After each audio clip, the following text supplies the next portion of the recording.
Olá, bom dia. Hoje é quarta-feira, 28 de julho. Você vai ver nessa edição que o FMI elevou a previsão de crescimento do PIB do Brasil para esse ano. Os Estados Unidos recomendam máscaras em ambientes fechados, mesmo para quem já tomou as 2 doses da vacina contra o coronavírus. A gente vai falar de esporte também, tem futebol. A Prefeitura de Belo Horizonte liberou a volta da torcida aos estádios com até 30% da capacidade. E a gente vai falar da derrota de uma brasileira que competiu na madrugada no judô. Começando pelas Olimpíadas mesmo, o Brasil ficou fora do pódio nas provas disputadas de ontem para hoje nas piscinas de Tóquio.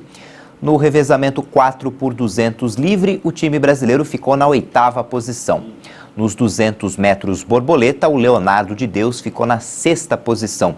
Nessa mesma prova, o húngaro Christoph Milak bateu simplesmente o recorde de Michael Phelps. No futebol, a seleção brasileira masculina venceu a Arábia Saudita por 3-1 e garantiu a classificação agora há pouco para as quartas de final. Os gols foram marcados pelo Matheus Cunha e pelo Richarlison, que, aliás, fez 2 gols. O camisa 10 da seleção brasileira é o artilheiro isolado até aqui com 5 gols. O resultado classifica o Brasil como líder do grupo D com 7 pontos. O jogo das quartas de final vai ser no sábado, mas o Brasil ainda não conhece o adversário para a próxima fase da competição. Na luta mais longa da Olimpíada de Tóquio até agora, a judoca brasileira Maria Portela foi derrotada nas 8ª de final da categoria até 70 quilos. O combate entre a gaúcha e Madina Taimazova, do Comitê Olímpico da Rússia, durou mais de 14 minutos, 10 só de golden score, tempo extra no qual vence o atleta que pontuar primeiro. A vitória da russa foi decretada após a brasileira receber uma 3ª punição por falta de combatividade. No duelo contra Taimazova, 14ª do ranking mundial, Portela teve dificuldades para alcançar a parte de cima do kimono da adversária. No meio do golden score, a brasileira de 33 anos derrubou a russa com parte das costas no tatame, golpe que configuraria um vazare. O lance foi analisado pela arbitragem de vídeo, que não computou a pontuação. Ainda nessa edição a gente volta a falar dos Jogos de Tóquio. Vamos falar de economia agora. O Fundo Monetário Internacional está mais otimista com relação à economia brasileira e aumentou a projeção de crescimento. A alta dos preços das commodities como soja e minério de ferro levou o Fundo Monetário Internacional a melhorar a previsão de crescimento da economia brasileira. O fundo estima um crescimento do Produto Interno Bruto do Brasil de 5,3% este ano, 1,6 ponto percentual a mais do que previa em abril. Mas para 2022, a projeção de crescimento foi reduzida para 1,9%. As previsões constam em uma atualização trimestral do FMI em seu relatório Perspectivas da Economia Mundial. Segundo a entidade, a recuperação deve ser mais rápida do que o esperado nas economias desenvolvidas, mas mais lenta para os países emergentes. Um dos motivos é o acesso desigual às vacinas contra o coronavírus. O FMI manteve a previsão de crescimento global de 6% este ano. Fala agora de Covid.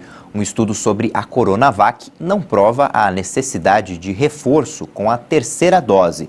Os pesquisadores chineses sugerem que deve ser levado em conta, além da efetividade das vacinas, a situação epidemiológica e a oferta de imunizantes. Um estudo publicado por pesquisadores chineses mostrou que uma 3ª dose da Coronavac, vacina contra a Covid desenvolvida pela farmacêutica Sinovac, impulsiona o número de anticorpos produzidos pelo organismo. Mas isso não significa necessariamente que países que aplicam esta vacina, como o Brasil, devem dar uma dose adicional agora. Mais pesquisas precisam ser feitas para determinar a necessidade do reforço. A pesquisa foi realizada com 540 adultos saudáveis de 18 a 59 anos. De acordo com o estudo, o nível de anticorpos neutralizantes cai após 6 meses da aplicação da 2ª dose. E com uma 3ª dose, esses anticorpos voltam a aumentar de 3 a 5 vezes. O resultado também indica que o esquema de 2 doses de Coronavac gerou boa memória imunológica. Os cientistas ainda afirmaram que é melhor garantir que mais pessoas completem o esquema atual de 2 doses. Além dos anticorpos neutralizantes, a memória das células e outros indicadores podem desempenhar uma função importante na proteção. O presidente Jair Bolsonaro nomeou o senador Ciro Nogueira, do Partido Progressista do Piauí, como ministro-chefe da Casa Civil. A nomeação foi publicada na edição de hoje do Diário Oficial da União. Essa alteração faz parte da nova reforma ministerial proposta por Bolsonaro.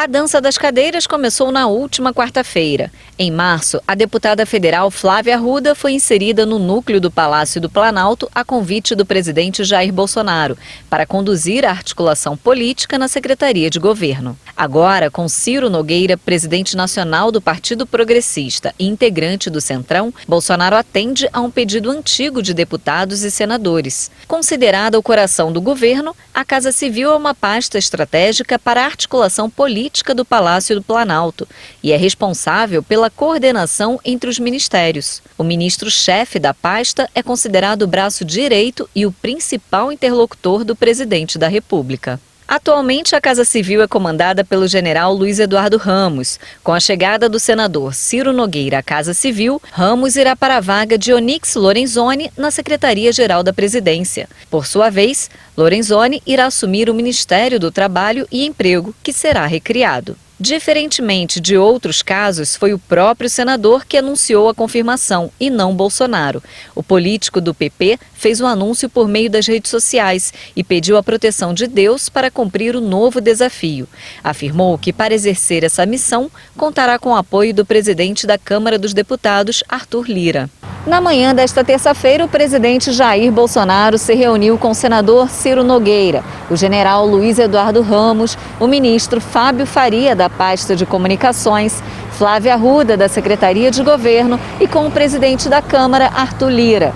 O encontro foi no Palácio do Planalto. No fim da tarde, Bolsonaro se encontrou novamente com o general Luiz Eduardo Ramos e com o ministro da Economia, Paulo Guedes. Ciro Nogueira é o primeiro senador a assumir um cargo no governo. Em declarações recentes a uma rádio de Curitiba, o presidente disse que Nogueira terá a função de intensificar a articulação com o Congresso. É uma pessoa que eu conheço há muito tempo. Ele chegou em 95 na Câmara, eu cheguei em 91. E eu fui mais da metade do meu tempo, de 28 anos de parlamentar, eu fui do Partido Progressista, que é o partido que está o Ciro Nogueira. E a Casa Civil é o ministério mais importante nosso.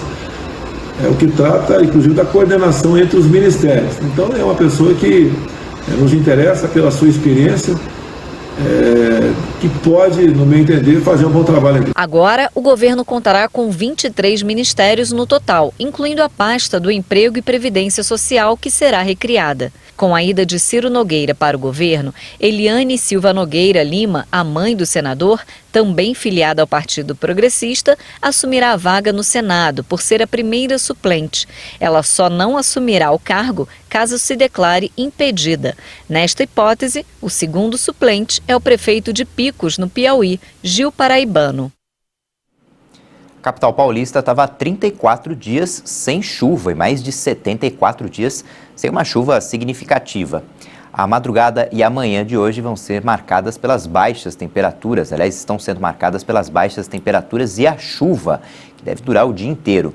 Em São Paulo, a temperatura mínima prevista é de 9 graus e a máxima vai chegar só a 16. Vamos ver como é que fica o tempo hoje em todo o país. As imagens de satélite desta terça-feira mostram que a frente fria continua seu avanço pela região sul do Brasil e deixa o céu carregado entre Santa Catarina e o Paraná. Nesta quarta-feira, o sistema alcança o estado de São Paulo, deixa o tempo nublado, com chuva a qualquer hora. Até o fim do dia, chove também no sul de Minas e no Rio de Janeiro, além de algumas áreas do leste de Mato Grosso do Sul. Continua a chover nas áreas mais ao norte do país e também ao longo da costa do Nordeste. Na região sul do Brasil, ainda teremos a presença de umidade, que, combinada com uma temperatura muito baixa, vai favorecer a condição de queda de neve na Serra Gaúcha, Catarinense, Planalto do Rio Grande do Sul e de Santa Catarina, até mesmo em alguns pontos do sul do Paraná. Os termômetros facilmente estarão abaixo de zero entre o norte do Rio Grande do Sul e o sul do Paraná, além das áreas mais próximas ao Uruguai. Em Porto Alegre, pode gear. A mínima prevista é de 4 graus e a máxima não vai passar dos 12 graus. No Rio de Janeiro, o tempo muda, vai chover e a máxima não passa dos 24 graus. Em Manaus, mesmo com a chuva, a máxima alcança os 31 graus. Depois do intervalo, você vai ver que os Estados Unidos recomendam que pessoas vacinadas voltem a usar máscaras em ambientes fechados. Até já.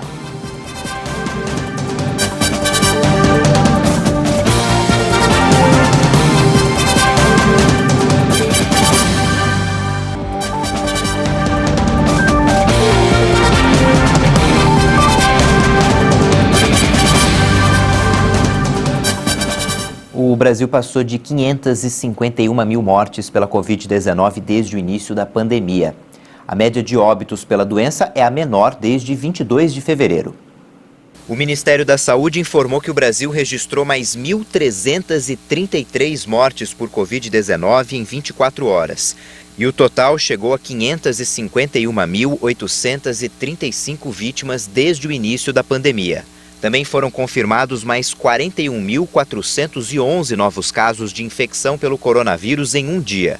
Desde o início da crise sanitária, são mais de 19.749.000 diagnósticos da doença. A média de mortes por Covid-19 nos 7 dias foi de 1.094 vítimas diárias. É a menor desde 22 de fevereiro. Em comparação com a média de 14 dias atrás, a variação foi de 14% para baixo e aponta tendência de estabilidade. De acordo com os números oficiais, a média diária de novos casos está em 47.091, o que representa uma alta de 10% em relação aos casos registrados na média há 2 semanas e indica estabilidade. No mapa da Covid por regiões, podemos verificar hoje que 3 estados apresentam alta nas mortes: Acre, Pernambuco e Rio de Janeiro. Em estabilidade estão 11 unidades da federação. Em queda, hoje estão 13 estados: Alagoas, Bahia, Ceará, Maranhão, Paraíba, Paraná, Rio Grande do Norte, Rio Grande do Sul, Rondônia, Roraima, Santa Catarina, Sergipe e Tocantins. O Brasil já aplicou mais de 136 milhões e 158 mil doses de vacinas contra a Covid até agora. Em um dia, foram aplicadas mais de 1 milhão e 600 mil. Segundo o Ministério da Saúde e as secretarias estaduais, são mais de 97 milhões e 396 mil brasileiros que tomaram a primeira dose. Nos próximos dias, a gente chega a 100 milhões. Isso equivale a 46% da população. Mais de 38 milhões e 760 mil pessoas tomaram a segunda dose, ou seja, 18,3% da população. E até agora, os estados que mais aplicaram a primeira dose são São Paulo, com 55,5% dos habitantes, o Rio Grande do Sul, com 53%, e agora Santa Catarina, que ultrapassou Mato Grosso do Sul e está com 48,5% da população vacinada com a primeira dose. Só que Mato Grosso do Sul ainda é o único estado que já imunizou completamente mais de 30% da população. A principal autoridade de saúde dos Estados Unidos recomenda que os vacinados usem máscara nos espaços fechados em algumas situações. Pessoas vacinadas contra a Covid devem usar máscara em ambientes fechados em áreas de alto risco de contágio nos Estados Unidos. Esta foi a recomendação feita nesta terça-feira pelos Centros para o Controle e Prevenção de Doenças americanos, o CDC. A decisão foi tomada frente ao aumento preocupante de casos da variante Delta por todo o país. De acordo com o órgão, embora as vacinas sejam eficazes contra a cepa, novos dados indicam que, em ocasiões raras, algumas pessoas vacinadas podem transmitir o vírus. Em Washington, a porta-voz da Casa Branca, Jen Psaki, falou sobre a recomendação. Acho que todos estamos lidando com um vírus em evolução e não há uma receita a ser seguida ou qualquer precedente histórico. Os americanos devem confiar de que vamos seguir guiados pela ciência, olhando para dados de saúde pública, a fim de fornecer novas orientações se necessário para salvar vidas, para proteger os americanos. Quando o presidente fez comentários em maio, estávamos lidando com uma cepa muito diferente do vírus de hoje. A Delta é mais transmissível e está se espalhando muito mais rápido. Ela era quase inexistente nos Estados Unidos em maio. Em maio, o CDC retirou a orientação de uso de máscara para pessoas vacinadas e o presidente Joe Biden falou de um retorno à normalidade, em meio a uma campanha de vacinação que progredia rapidamente. Mas dados recentes indicam que grande parte do sul do país experimenta um índice de transmissão elevado, enquanto zonas com altas taxas de vacinação no Nordeste apresentam uma transmissão comunitária moderada. Uma pessoa morreu e 4 estão desaparecidas depois de uma explosão numa estação de resíduos na Alemanha. Ainda não se sabe a causa do incidente. Uma explosão de origem desconhecida em uma estação de tratamento de resíduos causou pelo menos uma morte, além de deixar feridos e desaparecidos em Leverkusen, no oeste da Alemanha. Após o incidente, os moradores da região foram orientados a não sair de casa. A explosão, seguida por um incêndio localizado, foi registrada pela manhã no horário local. A estação está localizada no limite de um parque industrial que reúne empresas do setor químico, um dos maiores do gênero na Europa, nos arredores de Leverkusen. A cidade, que tem cerca de 160 mil habitantes, fica a 20 quilômetros de Colônia. O Corpo de Bombeiros informou que as medições da qualidade do ar mostram que a população da cidade vizinha, que tem mais de 1 milhão de habitantes, não está em perigo.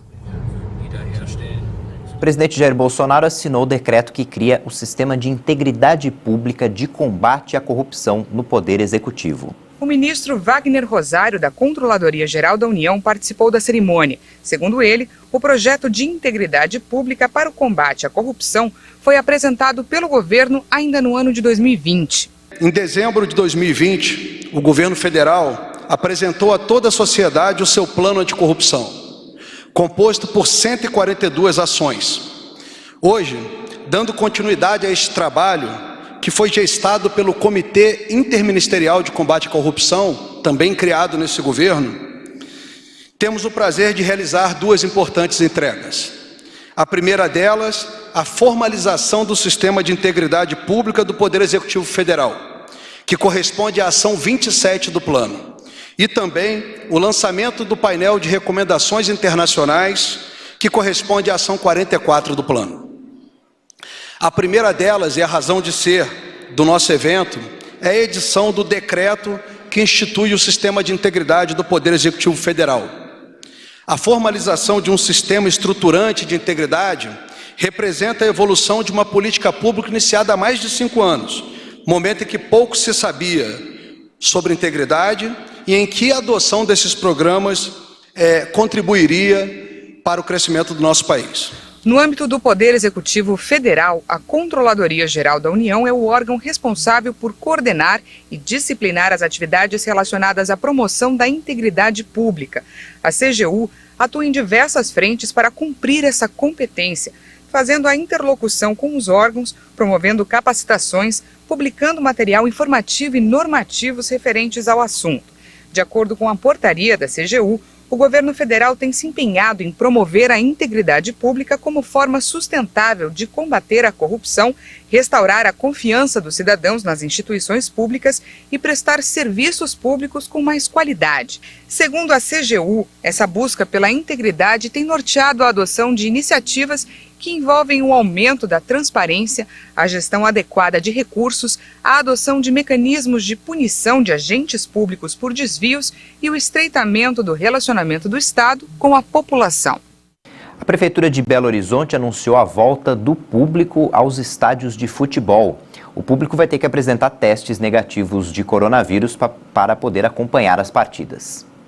Segundo o secretário de Saúde da capital mineira, Jackson Machado, neste início será permitido 30% da capacidade máxima dos estádios. Entre as medidas de controle está a apresentação de teste rápido ou RT-PCR negativo para a Covid-19 feito com no máximo 72 horas de antecedência. Além disso, o uso de máscaras será obrigatório, com necessidade de distanciamento de um assento frontal e um lateral. O jogo pelas quartas de final da Copa Libertadores entre Atlético Mineiro e River Plate no Mineirão deve marcar o retorno das torcidas aos estádios. A Prefeitura de Belo Horizonte espera que cerca de 18 mil pessoas estejam nas arquibancadas.